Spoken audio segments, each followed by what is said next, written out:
Hey, what's going on, everybody? Welcome to the Tuesday edition of Burn It Down with Kim Brown. This is the safe space where we set marijuana ablaze. Look at my shit, got an ad on it. Wow. I don't know how to feel about that. I don't know how I feel that Google feels as though my content is appropriate to run ads, which is wild, but whatever. Anyway, welcome to the show, everybody. We've got a good one in store for you today. I want to shout out to some folks. I want to big up to everyone that came out for Sundays over on Black Power Media. If you missed the conversation that the ear doctor Jared Ball and I had with the good brother, my dear brother, Cornell, Dr. Cornell West, cracked all of our heads open and took us through a 20th century Black American music journey. It was glorious, glorious for 2 entire hours. We shot the shit with Dr. West and talked specifically about funk, soul, R&B, jazz. It was incredible. So I want to thank everybody that came out, showed up, showed out in the chat. I'm still trying to catch up on the chat, but I appreciate y'all making some time and coming through because that was a very, very, very special experience for me. And y'all, I'm telling you, I thought I knew something about music. Negatory, negatory. But what I did, one of my takeaways from the conversation is the way Dr. West is right now, like very up on his era of music and eras of music, as it were. But you become an expert, I believe, of the music of your youth. Yes. That's me in 30 years, right? I'm gonna be spitting like all about the 80s and not know, nigga. I know that shit yeah, I can't think of no good examples, but yes, but you get my point. So, I appreciated that experience with the good brothers from BPM and Dr. West as well. So thanks everybody for checking that out. I appreciate y'all coming through tonight. I got a cool show in store for y'all tonight. I wish I'd have known that they was impeaching Biden earlier today because I just talked about that shit with fireworks and some pop bottles or some blaze splits. But yeah, I know McCarthy, the House Speaker, is just introducing the shit, but I'm celebrating. But anyway, what I am talking about today, more so a couple of cultural issues. The rape conviction of that 70s show star Danny Masterson did not go unnoticed by me. I meant to commemorate it and celebrate it here on this channel, which I will do this evening. But the response from some of his good buddies, Ashton Kutcher and Mila Kunis. I know y'all like Kim. Are you really talking about Ashton Kutcher and Mila Kunis? I am. And the reason I am is because the dragging that they have received by the public, the social media sphere, really warmed my heart because I think it denotes potentially a shifting change in attitudes, not only about people convicted of rape and sexual assault and the scorn that they ought to receive, but hopefully a shifting in cultural norms and making it plain that right or wrong there will be some sort of accountability given to those who are enablers, maybe of rapists, those who stand with rapists. I think what we're seeing there is pretty interesting, and I wanted to give some comments on it.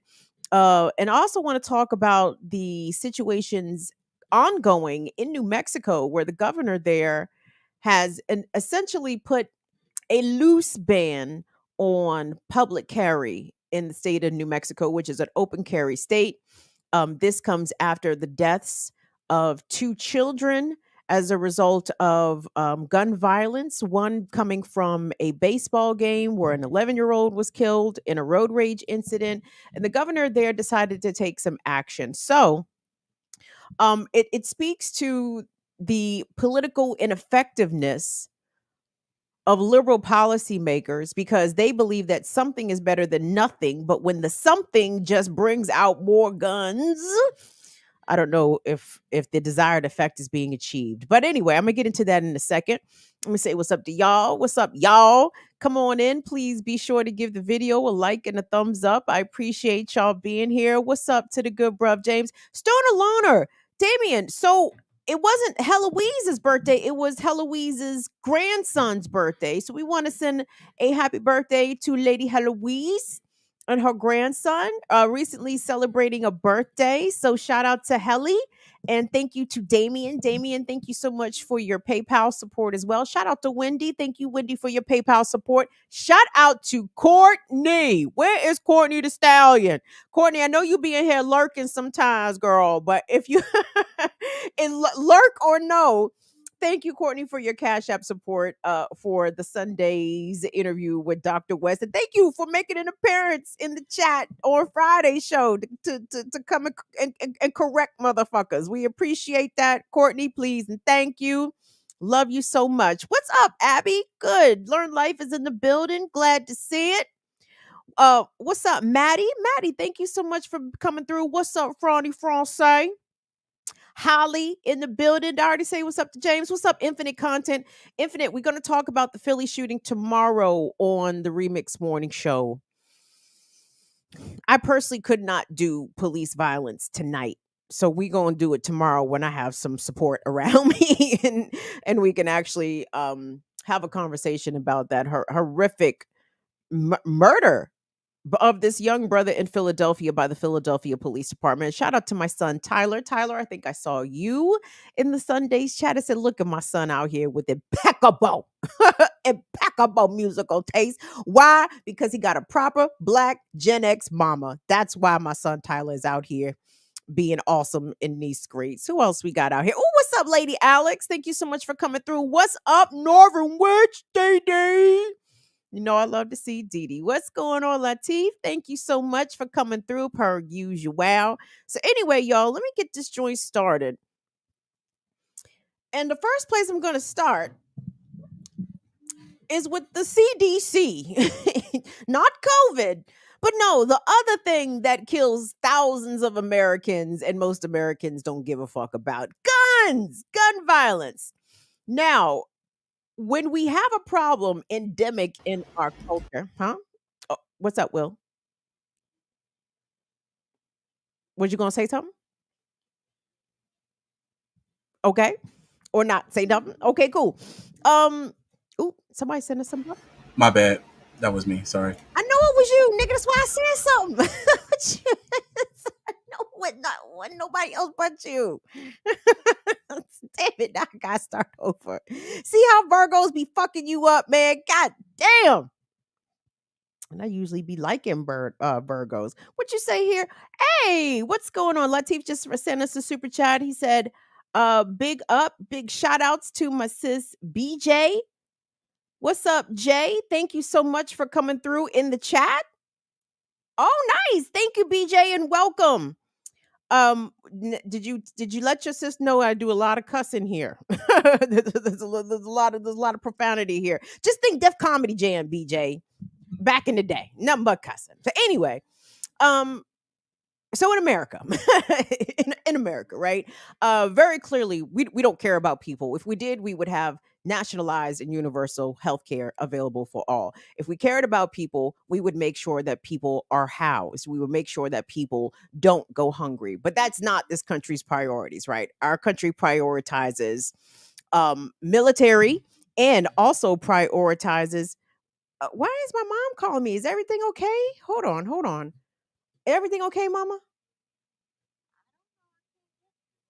Okay, mommy, I'm on the air. I'm definitely on. I don't know why you can't get me. Will we broadcasting, right? Yeah, I see myself, mom.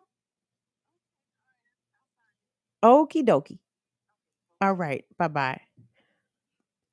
So when the internet don't work, my mother thinks that something has happened to me. So let me start over again. God.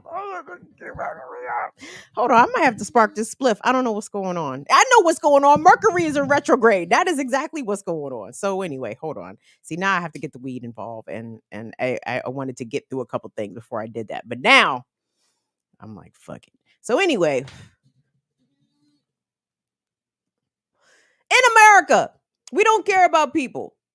Our policies indicate that. Our leaders tell us that all the time, right? We are unconcerned about the plight of the migrants and the immigrants who are coming across our borders, who are in deep suffering, and we complain that we're being invaded, as opposed to taking a humane look at these people as people and doing something about it. During the COVID pandemic, we allowed over 1 million Americans to die as a result of poor policy, deep inaction, and outright apathy and indifference shown by a good chunk of this country,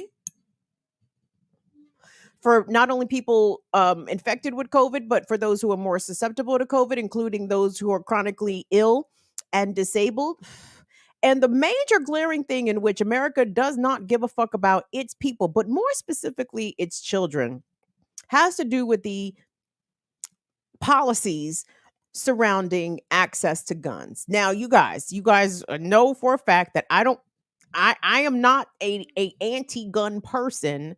Not because so much I love guns, is just because my enemies have guns. So to me, it does not make sense if your enemies are armed for you not to be armed, right? So that's why I am in support of gun ownership, gun safety, gun knowledge, all of that stuff, because all of our enemies are strapped out here. But if you could, Will, please pop up that study from the CDC. So here's what gun violence looks like for children in the United States over the past several years. Now, from 1999, according to this report by the CDC, which I believe came out in 2022, from 1999 to about 2014, what they called the rates of firearm related deaths for children. And how are they judging children? Children, as part of this study, are aged 1 through 19. So from 1999 to 2014, the CDC describes the death rate for children related to firearms as, quote, stable. But they noticed a big jump in 2019 into 2020. And in fact, in the year 2020 in the United States, can you guys even venture a guess at how many children died as a result of firearm related injuries and deaths? If the number you guessed was 45,222 children dead in 1 year from guns alone, you'd be right. And this marks what the CDC describes as a very sharp increase over the past few years. In fact, from a very short amount of time, 2016 up to 2020, the number of children dead from firearm related deaths went up almost a third, right? And in fact, firearm related deaths in America for people aged 1 to 19 is now the leading cause of death for people in that age range. It used to be motor vehicle related accidents, traffic incidents, right? More kids used to die in car wrecks, but not now. Now in America, more kids die from being shot than any other cause, right? Well, let me not say any other cause. It is the leading cause of death. And you would think that would be some cause for alarm. You would think maybe something would be done. And sometimes when we look at the stupid intentional political duopoly that we are forced into, Republicans want to do nothing. Democrats want to do something, but it's usually wrong-headed. And that is the case, I think, that we're running into in New Mexico, because I'm not sure if you guys have seen this story.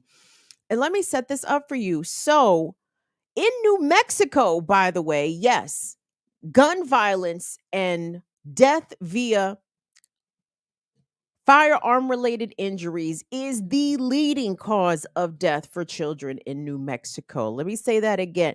It is the leading cause of death for children, specifically in New Mexico, also across the country, but state to state that can vary. But in New Mexico specifically, nope. More kids are being killed, more kids die as a result of being shot. And in recent weeks, there have been two incidents that has really gotten the attention of people in New Mexico. Most recently, a week ago, Tuesday, while leaving the Albuquerque Isotopes baseball game, their minor league team. A family was traveling on the highway when a road rage incident resulted in which 17 shots were fired into this vehicle, killing an 11-year-old and critically injuring the 11-year-old's aunt, who I believe, per news reports, is going to be permanently paralyzed as a result of being shot. And in response to that, the New Mexico governor decided to take, I'd say, unprecedented. I'm not even aware that this has been done in this way before, but I want us to get caught up, if we could, on the package. So let's take a look at this package. This is from KOAT in Albuquerque, and this is referring to Governor Michelle Gresham's. I don't know about unprecedented, but I can't recall any governor doing anything like this in recent memory. And what she did was she issued an executive order that bans the carrying of guns in public and in certain public spaces. And I want the package to kind of pick it up from there. So let's take a listen to that. The governor has wrapped up a press conference addressing her decision to declare gun violence a state of emergency in our state. Action 7 reporter John Carnelli is live with details on the executive order she signs. Yeah, Darlene and Doug, the governor is saying today that gun violence around our state needs to stop, which is why she signed that public health order. Now, the order will be in place for the next 30 days unless it gets renewed. It asks that no person other than officers shall possess guns at public schools or parks, and that while transporting guns, they must be in a locked container or have a trigger lock. The governor also laying out how the order will affect our state's open carry law. So effective immediately, no person other than a law enforcement officer or licensed security officer shall possess a firearm, either openly or concealed, within cities or counties, averaging 1,000 or more violent crimes per 100,000, and more than 90 firearm-related emergency department visits. And according to those standards, Bernalillo County and Albuquerque are the only two places in our state where that part of the order will apply. Reporting live at the Roundhouse, I'm John Cardinelli, KOAT Action 7 News. I want us actually to Will, if you could cue up that second clip from her press conference, because the governor goes into a little bit more detail. And okay, on the surface, I do applaud this because, again, it's something rather than nothing, but I don't know how effective this something is going to be. But when you look at some of the response, we may argue that it's actually not effective at all. It's just pissing off the whites. And let me tell you, the whites are very pissed in New Mexico, as you could imagine that they would be. But on a follow-up question at that same press conference, the governor was asked about the criminality of people that are actually doing the shootings of, say, children, and those law-abiding gun, carrying citizens, people who haven't done anything. Why are you infringing on their rights? Why? And I want you guys to listen to her response. Will, let's take a listen to that, please. Yes, all the examples you cited are crimes. Kids shooting at other kids, shooting from cars. So what's the value of the civil order? Why not just do better law enforcement? Both. The value of the order is that it gives me three things. One, it says it's a statewide issue and it's a message to everyone to start leveraging your resources and arresting people.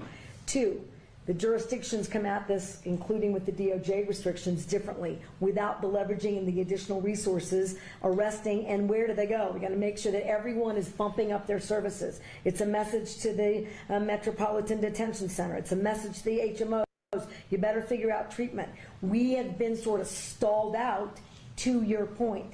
This order basically says, stop stalling out, and to your point, just arrest everyone. Well, I also have to have the ability, I can't arrest everyone. There are literally too many people to arrest. Well, you This would can't allow arrest us, anyone with huh? civil. If someone's got a concealed carry permit in Albuquerque walking down a public street, they're not going to get arrested. I can make the point that maybe they should be. And this is the point. I'm willing to do anything and everything within a shred of evidence-based effort. Because if you're not horrified that on any street corner in too many cities in New Mexico, there is someone with a gun sticking out of their waist or their belt. And I'll tell you, if you're a young person, you're not allowed to have a handgun. Well, it's a crime already. I got it, but we won't be able to arrest all of them. So imagine, just in a perfect world, if this was upheld, it gives all of these police officers the ability to focus on the real criminals. Last follow-up. Yeah. But your point is valid. You took an oath to the Constitution. Isn't it unconstitutional to say you cannot exercise your carry license? With one exception, and that is if there's an emergency, and I've declared an emergency for a temporary amount of time, I can invoke additional powers. No constitutional right, in my view, including my oath, is intended to be absolute. There are restrictions on free speech. There are restrictions on my freedoms. In this emergency, this 11-year-old and all these parents who have lost all these children, they deserve my attention to have the debate about whether or not in an emergency we can create a safer environment. Because what about their constitutional rights? I took an oath to uphold those too. And if we ignore this growing problem without being bold, I've said to every other New Mexican, your rights are subrogated to theirs.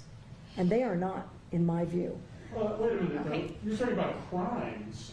There are already laws against the crimes, so how are their rights? I got it, but again, if I'm unsafe, who's standing up for that right?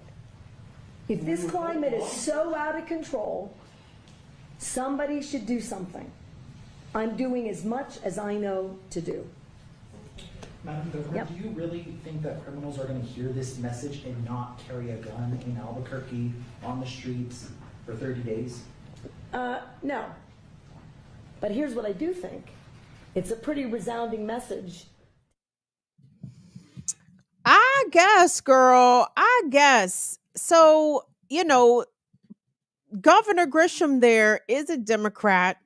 And I'm telling you, Democrats never met a law or an order that involved the police that they would not sign off on, right? You heard her say, this is to put law enforcement on notice that they need to enforce this executive order. This is to put the correctional facilities on notice. This is to put the HMOs on notice. Like everything that she is suggesting per this policy, this 30-day ban on public carry, which, by the way, does not really take guns off the street, even for so-called legal gun owners. I mean, I get for those that are going to comply with this, which a lot of these motherfuckers have already said they are not going to, by the way. But let's imagine that they would comply. So what? I mean, they still got the guns in the house. So like the guns didn't actually go nowhere per se. But you heard no mention there of opening up mental health services. That you heard no mentioning of perhaps defunding the police to allot more resources to medical care, that people who might be wanting to use a firearm to resolve a dispute or to hurt themselves even have some place that they can turn to before they resort to the gun. And this is what America's entire problem is, because Democrats think that if you get rid of the guns, then you resolve the problem. But the thing is, there is no way to get rid of the guns. The same way there is no way at this point in time to get rid of COVID. COVID is going to be endemic in the population, much like influenza, much like a lot of other communicable diseases that humans get annually or whatever at some various points of their lives. Like the guns are here to stay. Okay. This whole settler colony was founded at the muzzle of a gun, right? They're not about to give up the gun, okay? And this is something that I really would like for our folks who watch us from outside of the country. And one person that you guys know who I admire quite a bit is Kelechi Okafor. And when Kelechi does her commentary about mass shootings here in the United States, she always implores Americans, like, when are y'all gonna get rid of the guns? Baby girls and everybody else, the guns are not going nowhere. These white folks are not about to give up their guns. And guess what? Can't nobody make them, okay? Not even the other whites, right? The other whites can't make the gun-toting whites give up their guns. So what can America do to address this horrific crisis, not only of character, of soul, of morality? Like, America is drowning in bullets. We are drowning in the blood of not only adults that get murdered out here by guns, but we are literally drowning in the blood of our children. And the type of holistic approach that is required, that I believe begins with healthcare and mental health care as part of that, is completely absent from the conversation, or it's third or fourth down the line after law enforcement and correctional facilities. It's like you want to jail your way to safety, okay? But that's not how this works. You are sending people to jail for guns that come out more dangerous and, of course, have the same access to guns, because there are over 400 million guns in this country. If you think that only people that are going through the quote proper channels to buy and purchase and possess guns are the only ones that have them, we're being naive, okay? And every person that is not carrying a licensed, firearm with the permit, that does not make them criminal, in my opinion. To me, in some instances, it makes them very smart because why go through all the rigmarole of getting your shit licensed and concealed, when the people that are out here causing that. See, and I hate even having common ground with some of these stupid fucking conservative talking points, because a broken clock is right twice a day. Like, anyway, hold on. I want to look really quick at some of the protests that came out of this governor's order, Governor Grisham. Like I said, this 30-day executive order is already underway, and we're already seeing the reasons why a gun ban could never work in this country. We need to come up with different ways to try to make people understand what is the matter. What is matter at home?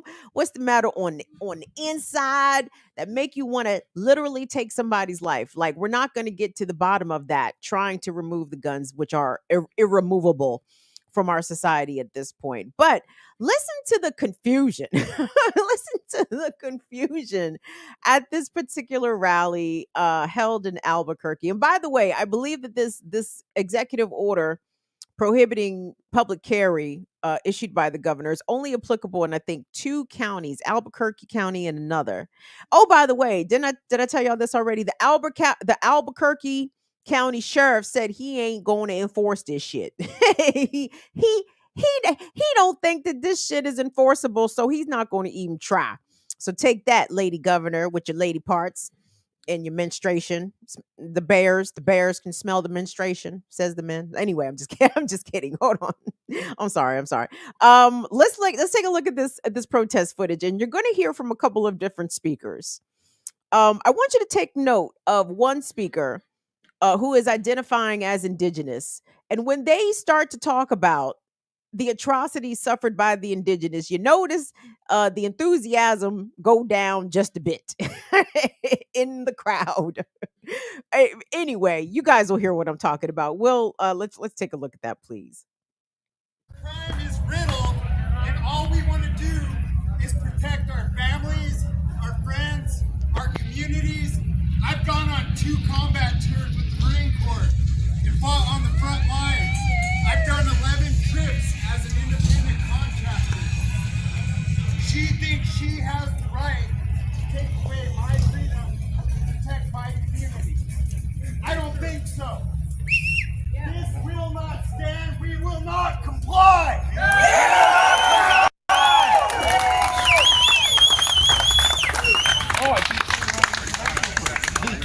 Look what the U.S. government did to the Native Americans. They tried to strip them of their rights.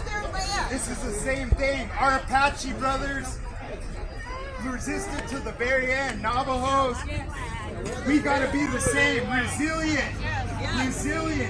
I need to keep an eye on my stuff. That I was trafficked for 13 years and the law doesn't protect us. I'm an indigenous person. That's why my kid is here. The law doesn't protect us. And nobody helps the government. The government does not like indigenous people. We need to see the mother sterilizing our children, sterilizing our women, raping, thinking that is okay. Oh, that's a trying to tell you now. No more! You're not going to step on my land doing that crap! No more taking our children to the system because our children are not for sale! No more!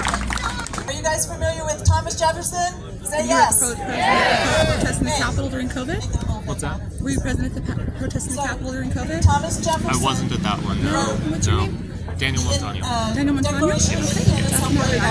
You see most of my stuff usually on KUNF. Is a lot of my stuff. Unalienable God-given rights. Our rights come from God.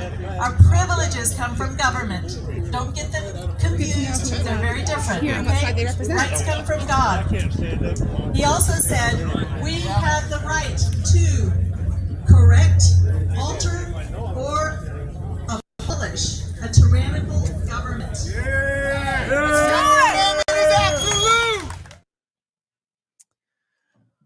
Whew. We quoting Thomas Jefferson. You guys heard of Thomas Jefferson? Say yes. Oh, you mean the slave owner? Who did big raping, big selling of enslaved people, big selling of his children, denying of his children. Oh, that nigga.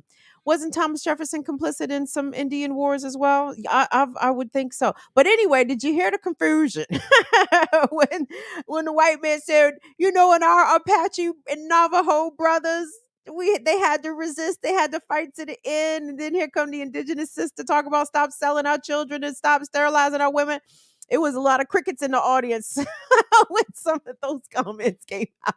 Because them white folks the heads was about to explode. Like, wait a second, wasn't it our ancestors that came and removed the Indians from their lands via the gun? Do we want to give the natives back their guns? They might turn them on us. Wait a second. We don't know if we agree with all this shit. Lord have mercy.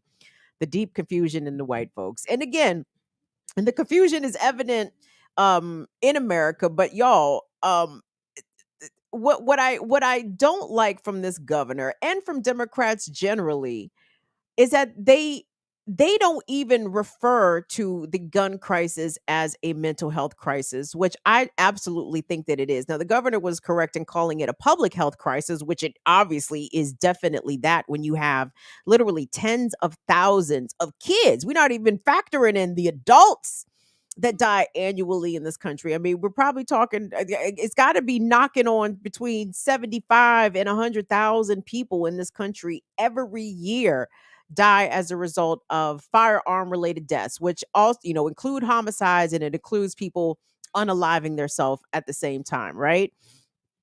So there's a lot of reasons that Americans are picking up guns, but I don't see the commensurate resources.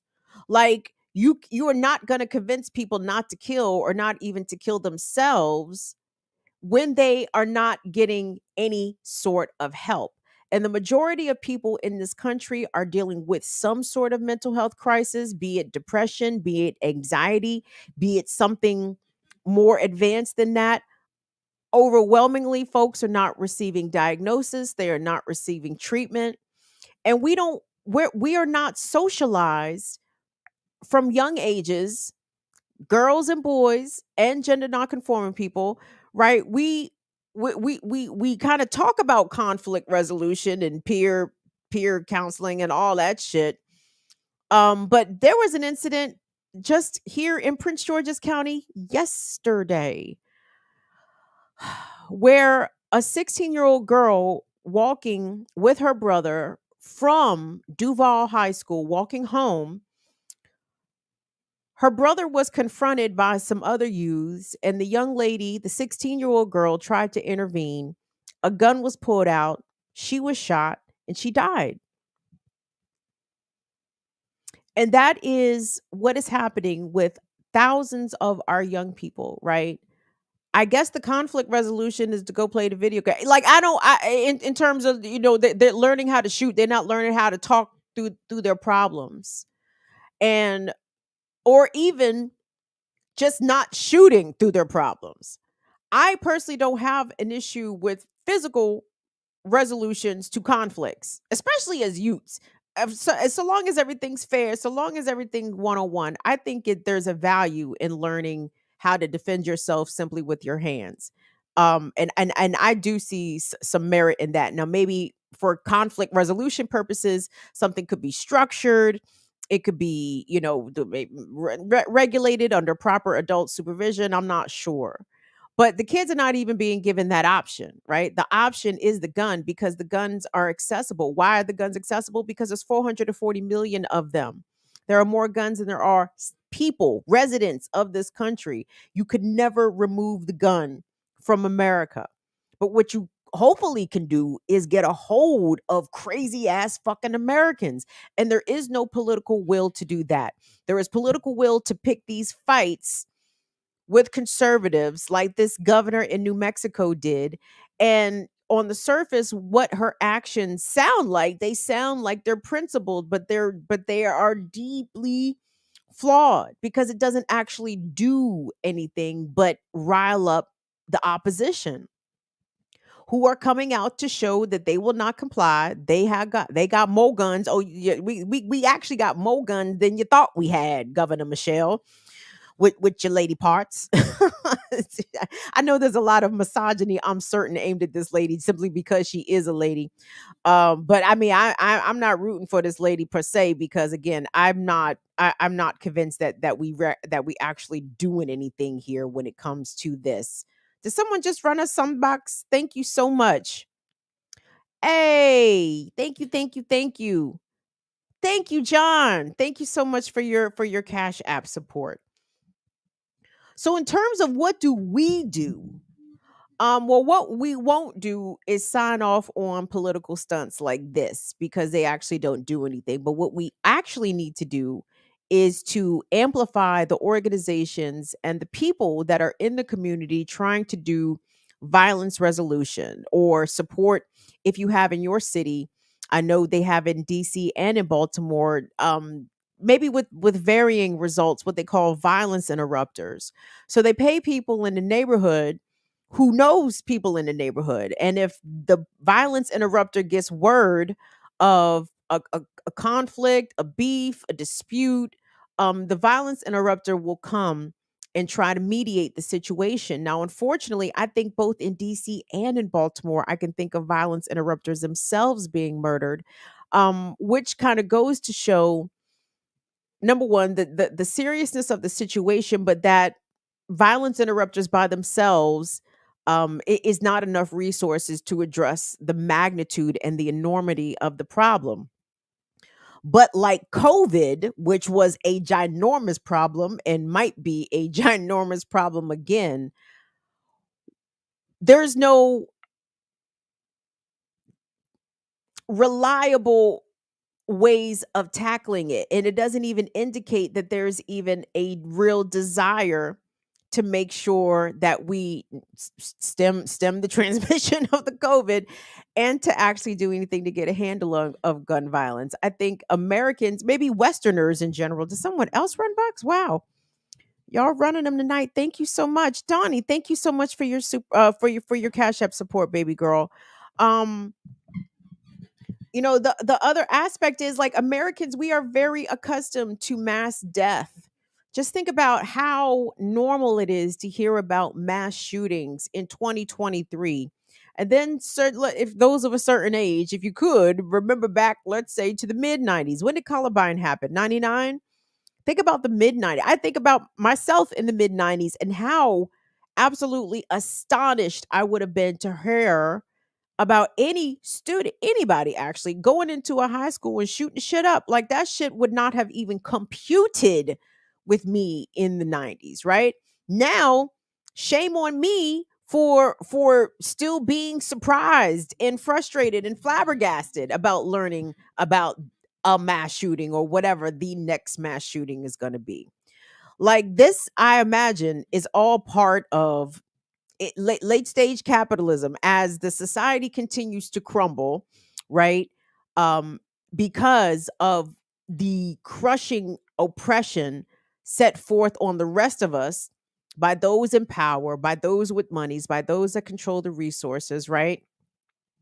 Because all this shit is crumbling down, but unfortunately, it's not those that deserve all the suffering that comes with this stage of the game are not the ones getting it. It's actually the most vulnerable. It's actually the weakest, right?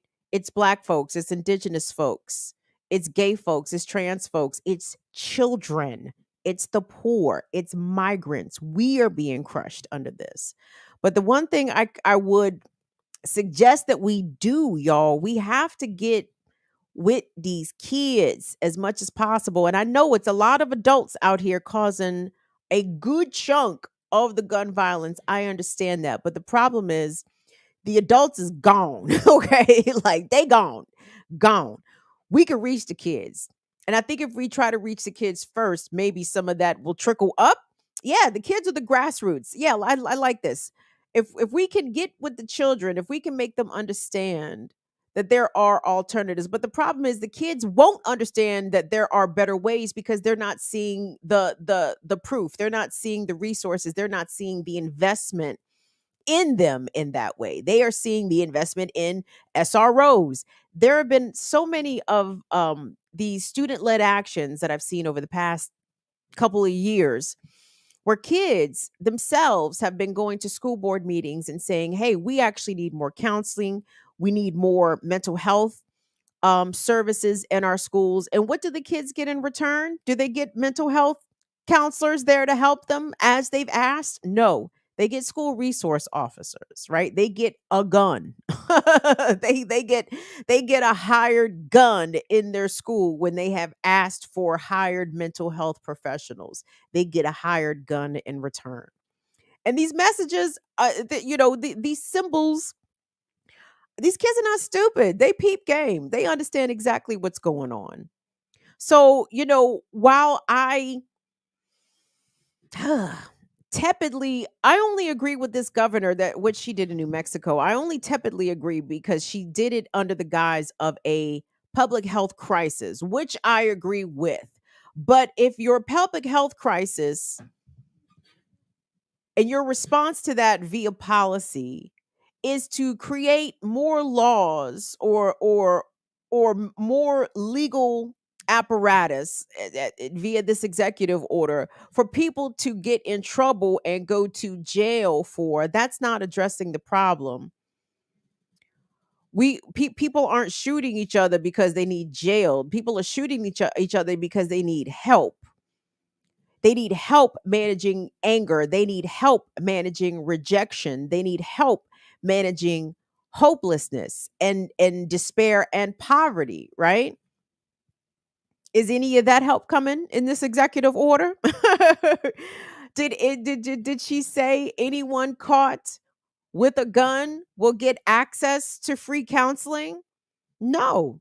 She's telling the jails to get ready because she wants law enforcement to enact and enforce her executive order that does nothing to address the problem because the guns didn't go anywhere. They just took a break for 30 days. They took a break off the streets. They got to stay in the gun case or stay under the bed or stay wherever people keep their fucking guns. But the guns still remain. The ammunition still remains. The issues with America being a very sick society still remain, and we don't do anything to address that. And COVID is a good comparison here, especially for that crowd that we saw in New Mexico, because I watched, oh God, I watched more of that rally than I probably should have.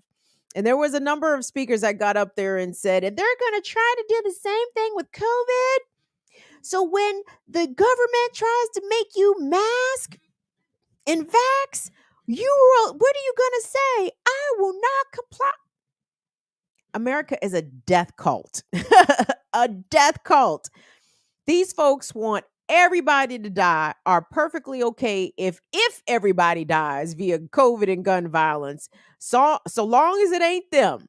So long as they get their protected enclaves where they can happily spread COVID to each other without masks and say that they don't know how their son or their grandson got a hold of that automatic rifle and went up into his high school and shot up the fucking school, but you can't take away our freedoms.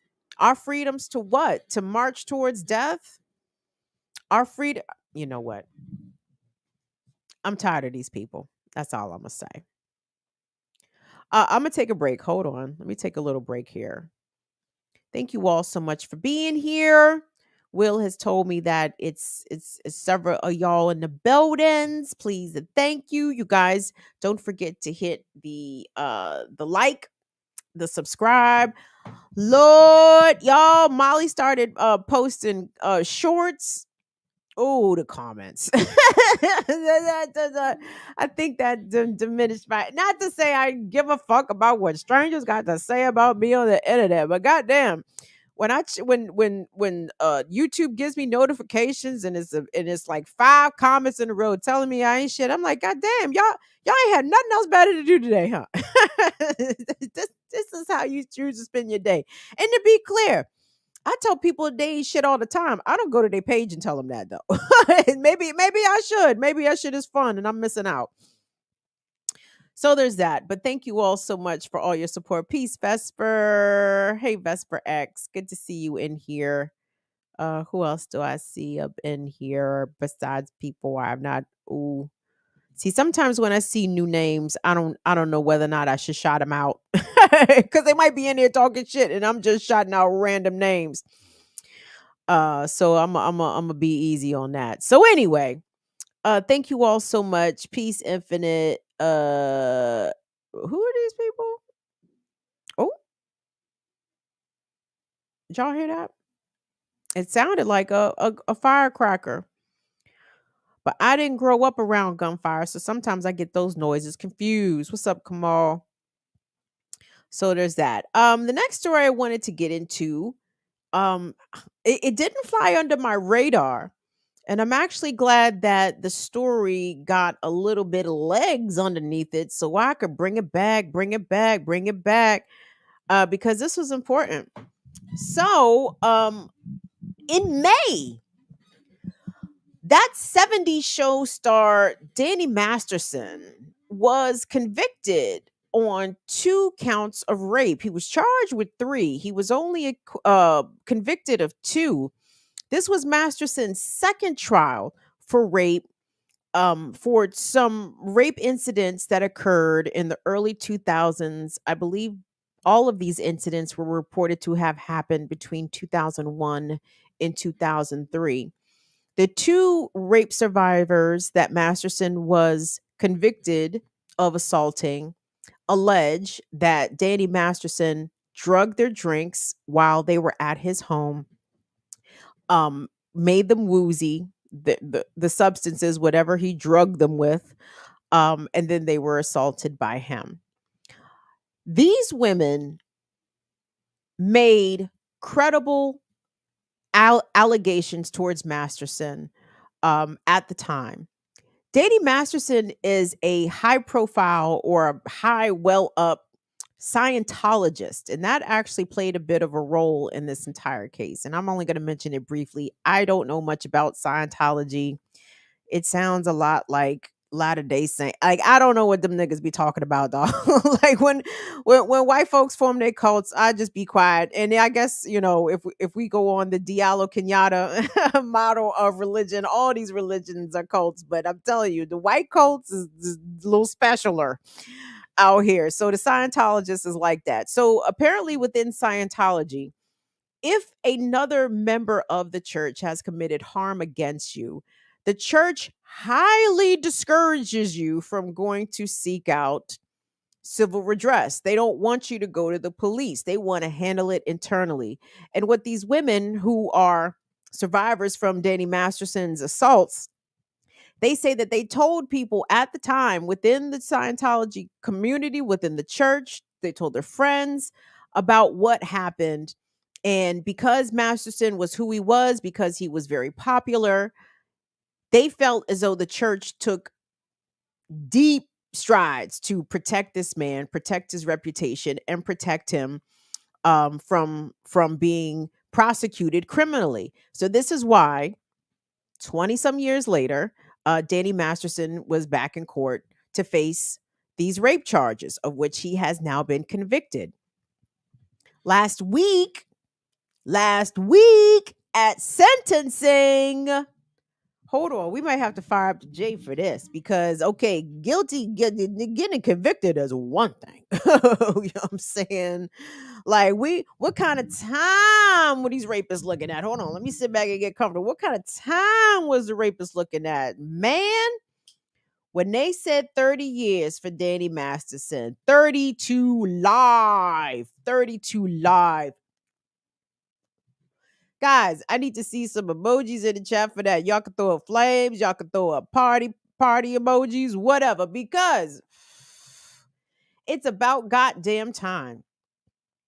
We have not always lived in a society where rapists of anybody, men, women, children, would face accountability. At least the 0.02% of which we can celebrate this point in civilization and us being alive, at least in this rotten fucking colony. Like, Amanda will go to jail or at least be convicted and sentenced to big time for harm that they caused to women.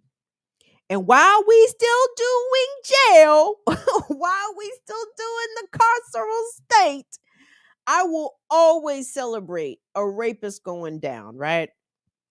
And for all of the naysayers that say, well, how come everybody just celebrated when the black man,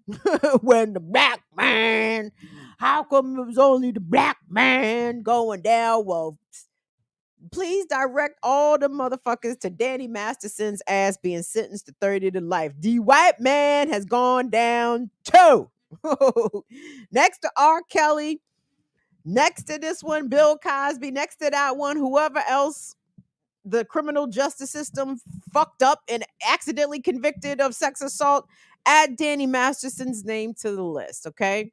Now, the conversation around his guilt or innocence, I did not see a lot of dispute about that. I think that the women who accused him, like I said, came across as very credible, had made these allegations at the time, maybe not to police, but they had said it to others, giving more credence to what happened. Both of these women testified at Masterson's sentencing hearing. In the long or the short of it, both conveyed that he had ruined their lives, that they are still dealing with the traumatic after effects of his assault upon them. And I thought that was very compelling. But what was more compelling, or what was as compelling, or somewhat, mentionably compelling, is a response that has been received by two of Danny Masterson's good friends, people that he's known for 20 plus years, his former co-workers, as it were. Actors Mila Kunis and Ashton Kutcher, who were co-stars on that 70s show with Danny Masterson, say that they were reached out to by Danny's mom, but they say family, I think, in the video, but I think it was specifically his mother who reached out to them and asked if they could write letters on behalf of Danny to the judge to be considered at his sentencing, right? So the judge wouldn't necessarily throw the book at them after they found out, that Ashton and Mila said Danny was actually cool. They got the dragging. Ooh, when I tell y'all, for y'all who might be new, white on white violence is one of my favorite genres. Oh shit. I get excited just thinking about it. The white on white violence is one of my favorite genres. And when I tell you the whites came and dragged Mila by them long, beautiful brunette tresses and snatched Ashton's edges, snatched them all off the internet. It was glorious. I was like, okay, this is the shit I'm here for. This is the shit I definitely love to see. I love to see motherfuckers who are adjacent to rapers, rape enablers, get what is owed to them. In fact, R. Kelly's whole entourage should be shaking in their boots a little bit, because I hope they get what's coming to them too. But I wanted to take a look, if we could, really quickly at Mila and Ashton's response, because they got dragged all across the social media platforms, and they felt as though they had to post a response, and they did, to Instagram. Let's take a look. Aware of the pain that has been caused by the character letters that we wrote on behalf of Danny Masterson. We support victims. We have done this historically through our work and will continue to do so in the future.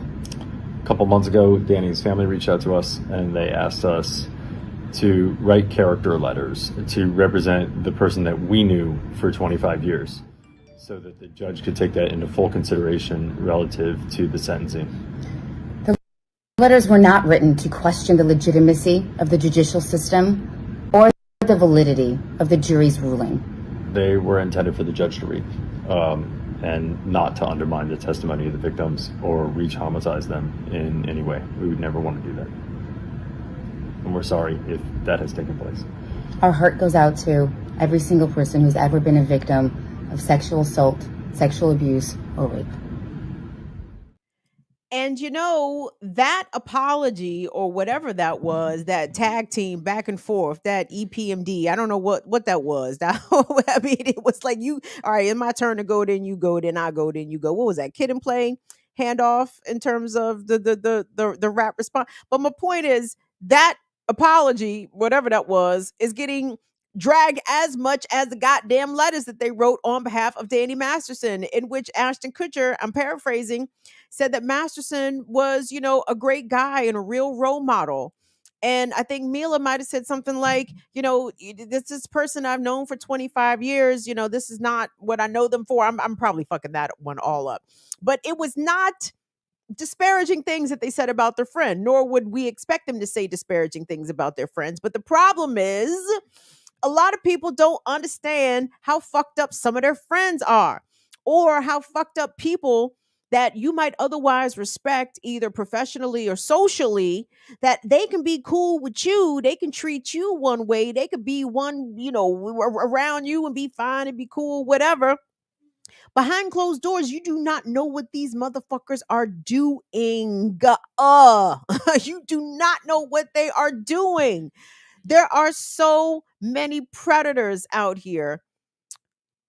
Abusers of children, abusers of women, abusers of gay folks, and who have a very positive persona to those in their community even, right? And those are the people that it is most difficult to make allegations about, because they're so well liked, or they have powerful friends, i.e. Ashton and Mila, in the case of Danny Masterson, right? Like, that is the skill, and also the tremendous dark side of predation is that these people are sociopaths. They are able to compartmentalize their abusive predatory side against their gregarious I'm a good guy side, which they're very good at presenting, and they're very good at hiding the other shit until it comes out, until you are one of their victims, or hopefully, more importantly, one of their survivors. And this is a point that seems to be lost on Ashton and Mila. I know that 2 rape convictions may not be the friend that you knew, or was it the friend that you knew?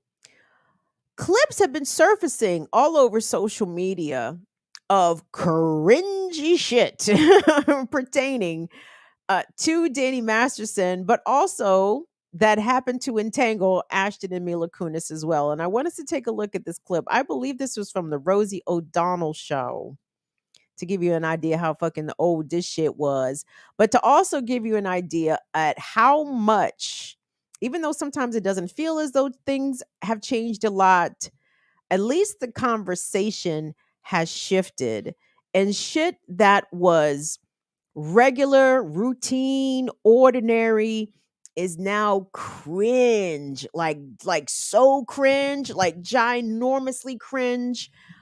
And I dig it. I dig it. But I want you guys to listen to this clip. Maybe you've already seen it floating around the interwebs, because y'all know I'd be late to social media and shit, because I can't have peace and be on social media, y'all. I choose peace. When I decide to choose violence, I will be back on Twitter.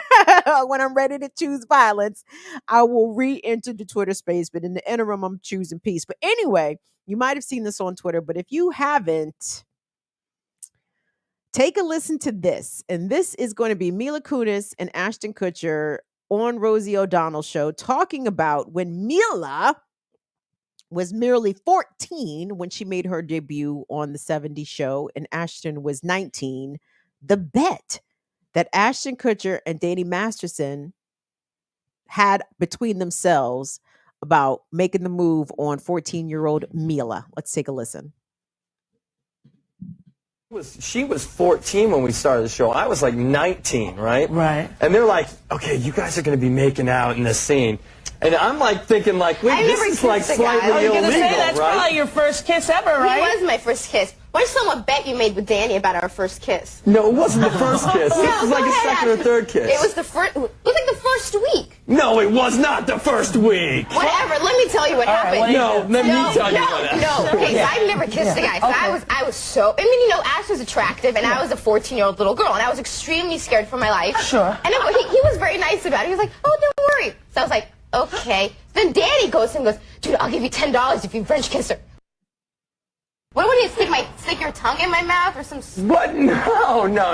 For $10. You're making it sound like it was like really. Okay, Dan, we had a little side bet going. Yeah. Like, Which was? It wasn't very as to whether or not, you're kissing on the show or boyfriend and girlfriend. Yeah. You would use tongue, right, Rosie? I mean, you would. It depends what kind of an actor you are, I guess. Absolutely, right? Yeah. So Danny bets me like $20 that I wouldn't do it, and of course I'm like, yeah, sure. What's the deal? You know? And then the cop showed up and you got arrested, pretty much. They should. Rosie told the joke, but wasn't shit funny. Rosie made the joke, but wasn't shit funny. Y'all, listen, I'm not, it just sort of indicates, I think, the levels of creepiness that were accepted, especially among Generation X. And of course, we inherited that from the generations prior to us, when creep. What is a creep? Boomers didn't even know what a creep was. And I mean, I know they knew what a creep was, but there was not as much calling out in social spaces or in public spaces about men that would behave creepy and pervy. And so subsequently, each subsequent generation has gotten incrementally better about calling out that kind of behavior. But I'm telling you guys, Gen X, I mean, everybody speak for your own generation. Let me speak for Gen X. And then, of course, not all. I hate, you guys know how much I hate doing them goddamn caveats, because everybody should know not all. But not all. But a not insignificant number of Gen X men were barbarians. Anything to get to a base, anything to get to them draws. It don't matter if you was trying to slip the tongue to a 14-year-old as a 19-year-old while y'all supposed to be literally acting professionally at work, right? Masterson himself accused of drugging women, a very common practice. Well, not exclusively just for my generation, but for boomers as well. This is what Cosby was accused of doing numerous times, of drugging women for the purposes of assaulting them. But it's like, at some point, I would just like for these patterns to stop. Can we please stop repeating these horrific behaviors and stop passing down these terrible norms to each subsequent generation? I just can't wait for is the generation born yet that folks are not going to feel the need to drug one another in order to fulfill whatever their sexual desires are? Like, I hope that generation is walking the planet right now. because I am tired on everybody's behalf. Like I am exhausted that folks are still having to endure this. But what is different is that a smidgen of accountability is possible. It's not likely all the time. It's not regular all the time, but at this point it's possible. Tory Lanez went to jail, is in jail, serving 10 years for shooting Megan the Stallion, right? This in spite of the horrific smearing and abuse, online abuse that she endured at his beckoning, right? And sometimes we're not going to get them all.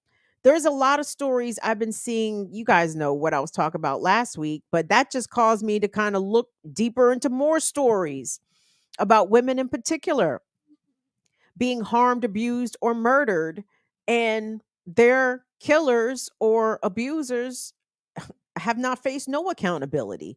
That 16-year-old girl, the Duval High School student, they you think they haven't arrested nobody. Nobody. They haven't even put out a lookout for anybody, y'all. Like, this violence against women is regular, it is routine, it's expected.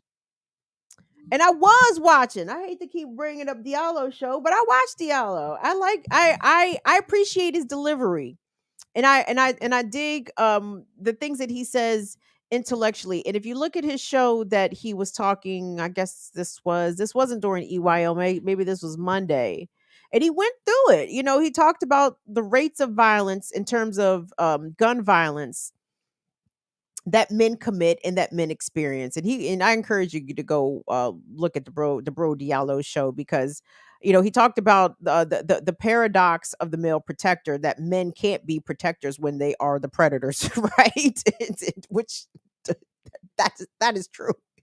That is big facts. And that kind of echoes of what I've been saying. Like, listen, tell your daughters now, don't expect no protection out here in these streets. If somebody makes an attempt to harm them physically or violate them sexually, like, they're going to be on their own out here. They need to understand that, right? And let me myself continue to lay down my expectations. And I hate that I can't have no expectations of somebody stepping in and doing the right thing. And not to say that nobody would, but the likelihood that somebody will is so infinitesimal, you might as well say nobody would, right? And that's for reasons that a lot of us can understand, but that doesn't do anything to assuage the injury and the traumas sustained by victims who understand that there will be witnesses to their attack and no one will intervene or even say anything, right? That's a hard pill to swallow. Like, that's not easy to accept. But I would rather y'all tell y'all, I keep saying daughters, but to Diallo's point, that men are the overwhelming victims of male violence, right? More than women, which is makes me shake my head even more. Don't y'all want to get? Don't y'all want to live in peace? Don't y'all better get these motherfuckers together, because these men is killing y'all as much as they killing us, right? Get these boys and these men the fuck together. And but that's where I get super frustrated, because if we can envision a world of black liberation, some say doing it through scientific socialism, which I'm not equipped to speak on, and I won't. I'm like, what Jackie say? All right, well, I agree. Whatever the fuck Jackie said, dude, then that works for me, because I respect Jackie. I trust Jackie. I know Jackie done the reading. I have done none of them things. So whatever the fuck Jackie said is fine with me. But I want us to have the same imagination about a world. And again, I'm speaking about black women and black girls here, because I am a black woman and I used to be a black girl, so I can only speak about black women's experience. Like, black women's lives matter, okay? Black women's lives matter. Black trans lives matter. And I don't have a problem centering that. And then we get, well, don't we want all black people? Well, that sounds like all lives matter energy to me. And I think it's okay to stand 10 toes down on black women lives matter. And I want women and girls to be able to walk through this world and not have to worry about experiencing that kind of violence or that kind of trauma or that kind of violation. Like, I can imagine that. I really can. I have not a clue how to get us to that other side. And and sometimes where you guys will see me be frustrated is because I feel as though there can be a big downplaying of our trauma, an erasure of our trauma under the umbrella of, well, we all are traumatized. Yeah, we are. But when you look at the traumas that Black women have experienced and received, overwhelmingly, we're not reciprocating that trauma. You understand? If I can count 10 for sure ways in which I have been harmed by boys, men, I can assure you, I have not gone out here and hurt 10 men or boys in the same way that I was hurt. You understand? So yeah, everybody's out here traumatized and getting fucked up, but it's not reciprocated at the same levels. It's not reciprocated at the same rates. In fact, women often are enduring and absorbing that trauma and just soldiering on, right? We're not walking around here with hit lists trying to kill our abusers. Though I wouldn't be mad. I wouldn't be upset. I'm sorry, we had some technical difficulties. But yeah. So anyway, if I'm off, I'm off. Correct me on that. But I wanted to shout out to the judge that gave Danny Masterson 30 years. They said they said he's having some mental health problems, which some have interpreted as him being on suicide watch. Vaya con Dios, young man. I mean, I don't know what to say. Like, and no, you shouldn't wish for people to do self-harm or whatever. But again, I don't have empathy for rapists. Like, not a one. Like, not a single one. Even the ones who themselves were traumatized, like R. Kelly. You dig? I don't know how many times or by how many people R. Kelly was molested by. But I assure you, he abused, assaulted, harmed way more than harmed him, right? And that's what I'm talking about. Like, people don't get to be serial traumatizers. Like, something must be done about that. And I hate that in some instances we have to rely on the state for accountability, which we know the state is deeply unreliable. It's predisposed to misogyny, predisposed to disbelieving victims generally, right? And some mandem get that privilege of being male and getting to stir enough reasonable doubt amongst investigators who usually themselves are male, right? And we just talked about how often the police themselves are abusers. So I would imagine that the police would be more inclined to defer potentially to the word of an abuser because they know how to manipulate the system, right? Because they are master manipulators, these predators, these narcissists, these sociopaths, these psychopaths. So, Danny Masterson, I hope you do not enjoy your 30 years in jail. I hope your appeal is denied. I hope your victims run them pockets. I hope your friends continue to get dragged for being rape enablers. Even not, if not rape apologists for Ashton and Mila. I mean, they said the right things, but it still didn't come across in a sincere way that most people believe them, right? Don't talk to me about your friend that you knew for 25 years was a great guy. Couldn't have been a great guy if he was raping people. And those are just the two that we know, right? Imagine all of the other victims, people victimized by Danny Masterson that didn't come forward, that didn't tell anybody, that didn't tell a friend, that just ate that shit and has had to live with that shit. So those are just the two that we know. So he gonna do that 30, I hope, for all the ones that he harmed, whose names that we don't know, who did not come forward. I hope that those women are experiencing a little bit of solace knowing that Masterson is going down and knowing that his friends are being exposed as the fucking trash they are. That's my show, kids. I'ma be out. I'ma see y'all. Come join us tomorrow morning on the Remix Morning Show. Woo! Did you guys see the remix today? Really good show with Jackie Kamau and Jared and the Air Doctor. Big up to Claudia de la Cruz and her running mate on the Party of Socialism and Liberation. That's PS. That's what PSL stands for, right? Right. I think so. Excellent interview this morning on the remix. If you haven't had a chance to check it out, please go do that. We might actually have some options on the ballot next November. If Dr. West is able to get on the ballot, if Claudia is able to get on the ballot, like we might actually have some selections outside of Biden Trump. What I don't know if I've ever experienced that in my entire adult voting life. So let me pray that that is what happens. And we can do what we can do to try to make sure that that happens, that we have as many options as possible on the ballot. And let this be the start of something very good for third parties with our worldview and politics to gain more traction and foothold amongst the general electorate. So anyway, I will be on the Remix Morning Show tomorrow morning, 8 a.m. Eastern. Please take the time to come join us. Hey, Schultze, what's going on? Good to see you in here. Is Silberg in here? Shout out to Silberg. This was Silberg. Was you in the Cornell chat the other night? You should have been there. Is that does that say Rouse pasta sauce? What?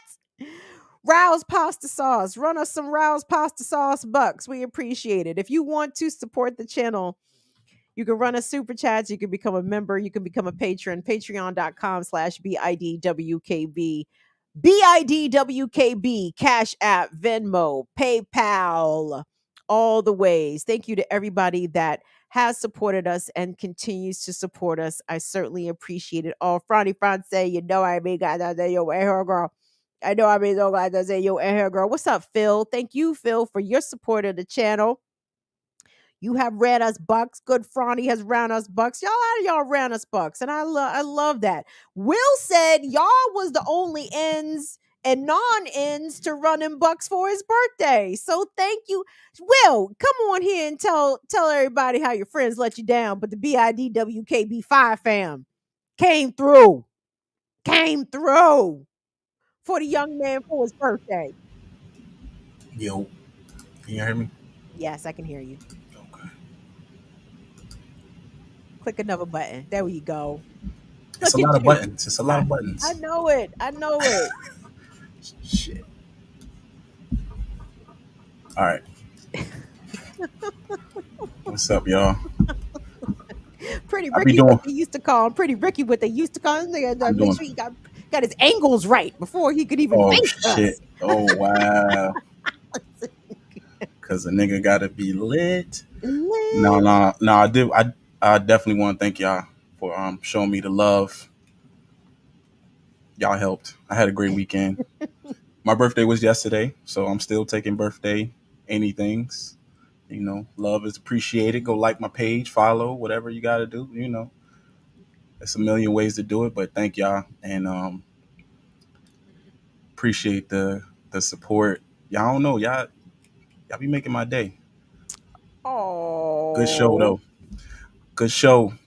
All right, I'm out of here. We got stuff to do. We do. Thank you, Will. Thank you. Turn your mic off. There we go. Wealthland Cinema. This nigga's too creative for his own good. Wealthland Cinema. WEALTHLYN Cinema is his Cash App and his Instagram. So if you want to run Will some birthday bucks, you guys could do that or follow him on Instagram. That's awesome.